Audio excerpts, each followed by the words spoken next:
Còn đây là sữa chua từ sữa công thức này. Sunny cũng ăn này. Lần đầu tiên Sunny được ăn sữa chua này. Chà chà. Hơi lạnh một chút. Hơi lạnh một chút. Nhưng mà Sunny cũng rất thích. Ôi dồi ôi, con gà nhỏ của mẹ đáng yêu quá. Con gái bỏ tay ra đi con. Hơi lạnh một chút và có vị chua rất ngon. Ôi ôi, vị gì mà lạ thế này. Ăn nữa không con?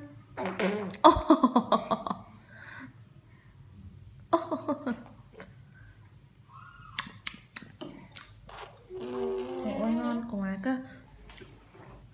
Ôi trời ơi, bỏ tay